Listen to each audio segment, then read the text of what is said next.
Your R&D method consists in simply taking the time every once in a while to talk to your members. Your members have all the answers, so just talk to them. Moreover, R&D for your Skool community starts well before you've begun actually building it. Here's what Cal, the YouTuber client that I work with, did long before he launched his Skool community and long before taking on my services. He made a brief YouTube video that was literally less than 2 minutes, declaring that in a few months' time he'd be launching his first paid Skool community experience. He outlined his vision for the community, that is, its purpose, as well as the features he thought it would have at launch. He also added a call to action to that video, encouraging his viewers to sign up to a waiting list, and more on that later in this guide. Between the time of that video's release and the launch of his first Skool community, all of the proposed features had drastically changed. And not only did Cal's proposed ideas change, but they ended up changing for the better. Now, how did this happen? What happened between the release of his announcement video and his community's launch that resulted in these beneficial updates? Cal simply requested feedback from his audience in a one-to-many research format. Over the months that would follow the big announcement, and here's a screen grab of the video where that announcement happened, Cal would periodically publish YouTube community posts hinting at updates to his Skool community offer and leaving the comments open for his viewers to share their feedback. Not only that, but in the form to submit to join his community waiting list, Cal would also ask members what they wanted out of his soon-to-be-built Skool community experience. And so you could see here's an example, a screen grab of one of these YouTube community posts that Cal made. Based on all this feedback, Cal would go on to morph the features offered within to fulfill the needs of his most interested viewers. Now, to use modern business terminology, Cal had created feedback channels for his warmest leads to tell him what they wanted from his Skool community experience. Now, eventually, I would join his team, and Cal and I would go on to actually build these proposed features. Now, that was how Cal committed to research and development before the launch of his Skool community.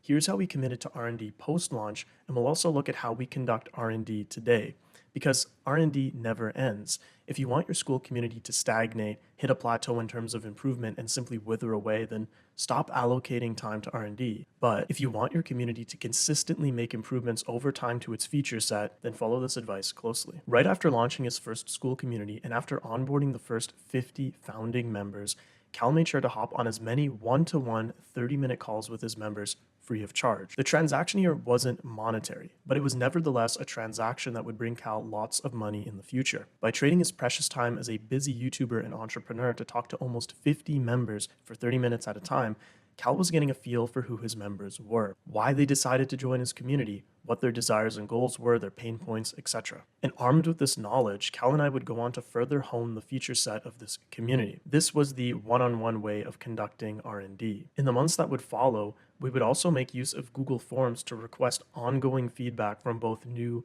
and old members. And so you can see an example of that in this screen grab here. Now, as far as tactics go, here's an example of one of the feedback forms that we used, and along with the questions that we posed to our members. So here within Google Forms, you can see basic rate your experience out of 10. So you could have some kind of scale question if you'd like. These are just examples. You don't actually have to follow this to the T. Has the community made a positive change or changes in your life? And if so, how? And so forth. So you could see there's all sorts of questions that you can ask in an intake form, and it doesn't necessarily have to be on Google Forms. That's just what we used because it's free and easy to set up and use and distribute.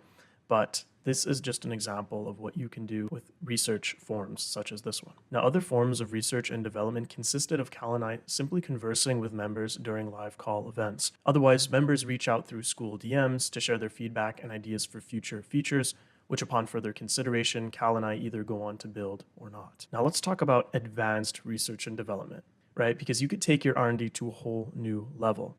And only a small number of YouTubers or content creators watching this video will actually implement the following piece of advice. It's not for everyone, but its effects are powerful to say the least. And that advice is to literally live with your Skool community members for a few days. And so you could see a picture of Cal and I, who are not actually in frame here, living with some of the Skool community members that we manage. And so back in September 2024, Cal and I did just that. All the way back in March of 2024, Cal had conceived the idea for what he would call a growth house, a location where he and a select few of his Skool community members could live together for a few days, meld minds, and make strides in their respective businesses or career paths. We developed this project over the months that followed, and the next thing we knew, we had flown out to Austin, Texas, and were eating steak dinners with some of our most diehard community members. And so you could see us here in Austin, us hanging out, watching a course, us having a delicious steak dinner. Now, how does living in a house for a few days with subscribers or community members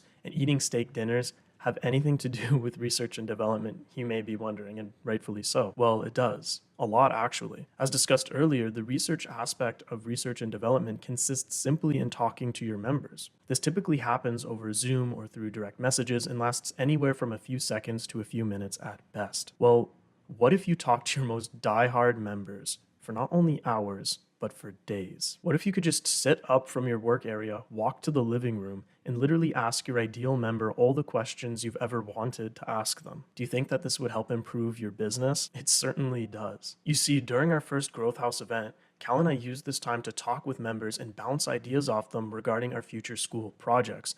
We would then brainstorm, develop, and hone these ideas based on the conversations that we had between ourselves and the members in attendance at the Growth House. And Cal and I benefited from this power boost to the business for 2 weeks, and we both agreed that during our time at the Growth House, we'd accomplished an entire month's work in just 2 weeks' time. And so you could see us here in this image pretending to be serious, but what was actually happening throughout this entire process of 2 weeks was that we were actually getting together and talking with basically our ideal customers, talking with our most diehard community members and Cal's most diehard subscribers. So it's really quite a powerful tool to make use of. Moreover, we had built the foundations for a project that will make Cal hundreds of thousands, if not $1 million in the years to come. So don't sleep on this advice. If it makes sense for you to meet up in real life with your members for a few days to discuss business, hang out, and get feedback from them, then by all means do so.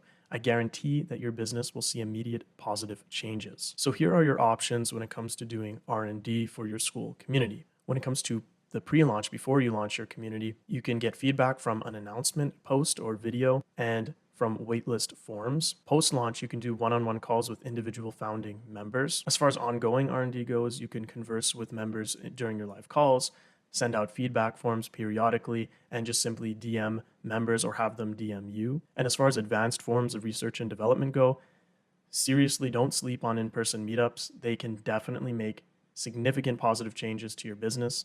And they're also just fun, frankly. So that's just something to consider. And as far as action steps from this particular lesson, with regards to pre-launch feedback, announce your community and gather feedback via waitlist forms and comments to refine features before you ever launch your school community. And as far as post-launch research, conduct one-on-one calls with members if you can, and use feedback forms to identify needs and improve the community experience as a result of that research. And with regards to in-person meetups, host in real-life events to connect more deeply with your members, gather insights that you could otherwise have never gotten had you not met up with these members in person. From there, you can develop future features live with your ideal customers. They're live with your ideal, most diehard members and your most diehard viewers. Just to re-emphasize this point, and I wouldn't say it again and again if it wasn't that important, at the least consider this option because it can definitely have a huge positive impact on your business, on your community, on your channel, whatever it is that you're building out. Again, if you're starting a school, I put my affiliate link in the pinned comment as well as the description of this video. If you use it,